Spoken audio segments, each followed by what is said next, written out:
Okay, so Owen's already taken and passed the checkpoint on GCF. He has GCF down. The first thing I do on any problem is there something I can factor out of all the terms? Because Will's going to stop asking himself that question. Will's going to do a whole bunch of math on his paper, and he's going to get stuck, and then he's going to be mad when he realizes that's where he went wrong. So first thing I ask myself, is there a GCF? The next thing, if the leading coefficient is 1, it's always been all week. You know they need to add to give you the middle, multiply to give you the last. That's how you pick your two factors. Everyone had that down pretty well. Now, I talked about Hiram yesterday, and we're talking about it again today. He knows a different method. It's not bad to know other methods. Other methods are fine. However, what I'm going to teach you is the Ninja Star. On the internet, you could hear about there's slide, divide, bottoms up, there's bust them up. Heck, Miss Compton didn't have any fancy things like this. I did guess and check. I did like, oh, maybe it's this. Nope, let's try a different one. Nope, let's try a different one. And, I mean, you got better at it. You know, just like anything with math. After you did it a while, you got better at it, and you did better guesses. But, anyway, it takes a while. Okay, so our Ninja Star yesterday, we were doing this example. No matter what on the Ninja Star, the A, C goes there, A times C. The A's go in these slots, B's go here, and then we're trying to figure out these two slots. That's why I wrote it in a different color. Okay, so let's back up and relook at our example because it's been long for me too. AC was 6 times negative 2. We got negative 12. A is 6, and then B was 1. We asked ourselves what multiplies to give us the top of this Ninja Star. We're always asking ourselves, let me get my highlighter, what multiplies to give us the top of the star, and what adds to give us the bottom of the star. So in fact, the top and the bottom. In fact, I wrote it weird yesterday in here. I made life a little complicated, tried to be all mathy.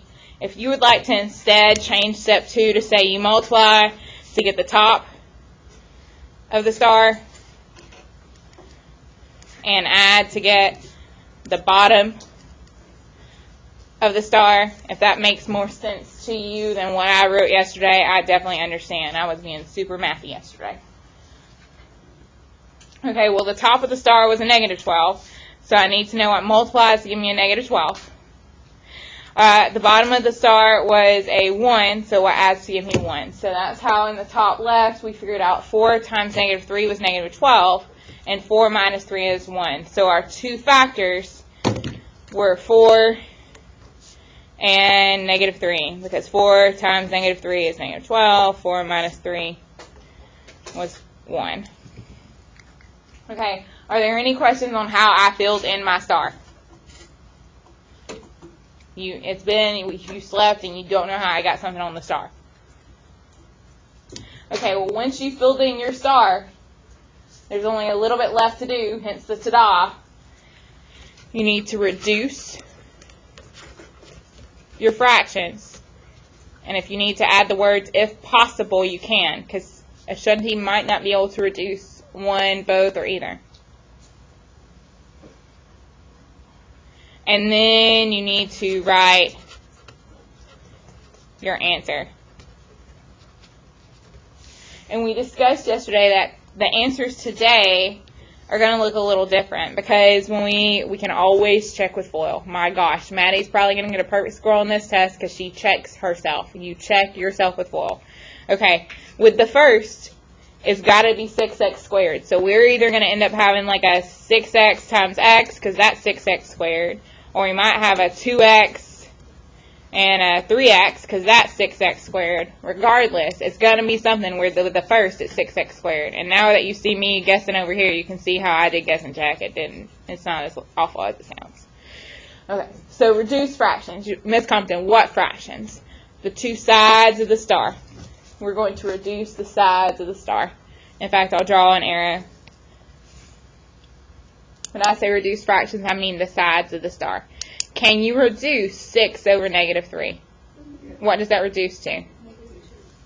Okay, I'm going to write it as still a fraction, so what should I write? Okay, and I'm always going to put the negative in the bottom. I get that negative sign could go with the 1 or with the 2, but I'm always going to put it with the bottom. And my logic is because every time you and I have been foiling, the first of each of the binomials, they've always been positive. So there's a reason I'm always putting the negative in the bottom. I'm going to always do that. Okay, and then 6 over 4, what does that reduce to? 3 over 2. Okay, so 3 over 2. So my answer is going to come from these two weird-looking fractions. The numerator, I'm going to put next to an x. So my first, so I had 3 over 2, so I'm going to have 3x plus 2. Again, let me say that again. My notes are getting super hazy and too many things going on right now. I got 3 over 2 when I reduced the left side. So my one factor is 3x plus 2. When I reduce the right side, I got 2 over negative 1. My other factor is 2x minus 1.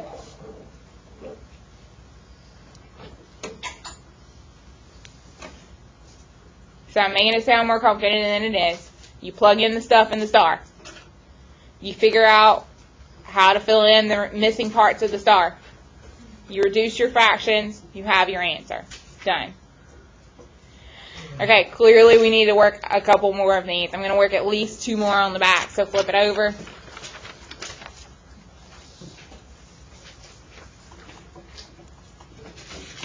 Flip it over. Okay, on the back, let's do, I have a thing for 3's today. So one example I'm going to do is 3x squared plus 17x plus 10.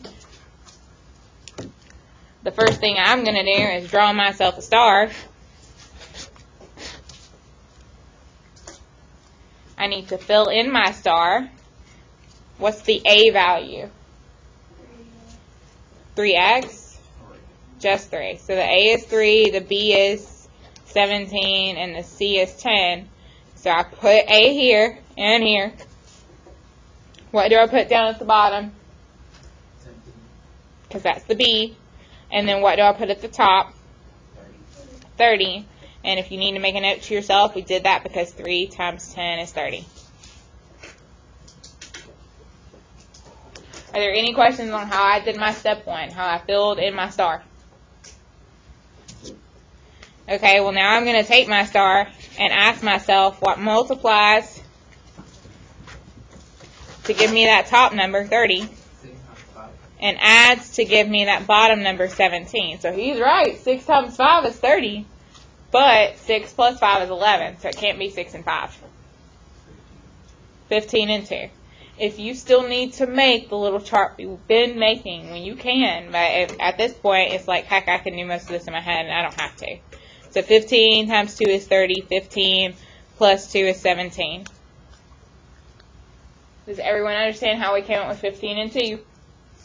So I get to go fill those in on my star. 15 and 2. If Hannah wants to put the 2 here and the 15 there, it doesn't matter.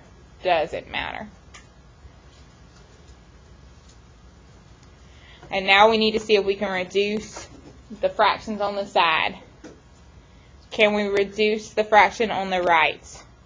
No. So what should I write as my first binomial? 3x plus 2. Again, whatever number's in the top goes next to an x, and then plus whatever's on the bottom. Okay, can I reduce the fraction on the left? To what? 1/5. So I'm going to have what? X plus 5.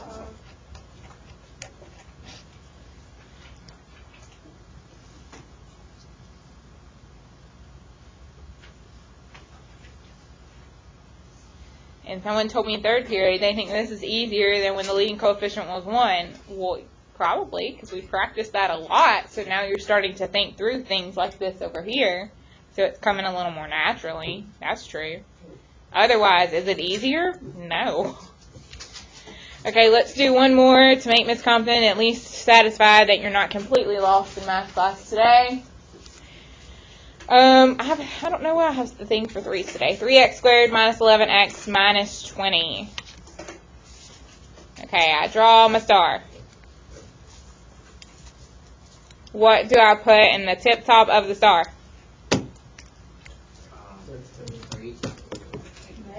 which is negative 60. And I appreciate you saying that. Someone said it wrong last period. 3 times negative 20. Make sure that you understand the C includes that negative sign. Okay, what do I put on the two sides? 3's, because those are the A's. And then what do I put in the bottom? Negative 11. Perfect, because that is the B. Again, most important mistake Will's going to make, and that's why we're going to practice this a lot, including after spring break. We're going to come back to factoring, because Will's going to forget to ask himself about GCF, first of all. Second mistake Will's going to make, if he's going to make one, is he's going to forget a sign. He's going to put positive 60 or positive 11. Okay, but he didn't so far this time, or at least we don't think he did. And even if Will does make a mistake, Will can check himself. He can go 3x squared plus 15 plus 2, that's plus 17 plus 10. Heck, I know I got that first one right. Will can check himself with Will every single time, and he ought to. Okay, what multiplies to give me the top of my star, which is the negative 60. Oh my gosh, you're so good. What multiplies to give me the bottom, I had to tell last period. So see, I am bragging on you in some ways. I didn't hear. I read it. Okay, so I couldn't come up with it. I was thinking 1 and 30. That doesn't work. 2 and 15. That didn't work. That's what Trey said as well. Okay, why do we know that the negative sign goes with the 15 and not the 4? Because then it would be a positive 11. Then it would be positive 11. You think like me. That's true. Anyone else have a different answer as to why I know it goes with the negative 15? Because the negative number goes with the big factor that they have the same sign. That's what I wanted to hear as well. The B was negative. So the big factor is negative. The big factor was 15. What we've learned all week still applies. Okay, so I've got 4 and negative 15. One of those fractions does not reduce. Which one doesn't reduce? 3/4. So what do I put as my answer? Perfect. If it had been 3 negative 4, I would have done 3x minus 4. Okay, 3 and negative 5, what do they reduce to? Well, 1 over negative 5. And humor me. And then, so that is x minus 5. Thank you. Thank you, Maggie, for humoring me. Okay, is anyone confused or lost? You get that I'm leaving you shortly. Okay, you have your one worksheet to do, but again, if you're wanting a head start on next week's life, I'll go ahead and give you one that's for next week. That way we can work on coloring our banners and getting our life right and having a little more fun next week before spring break. I will try.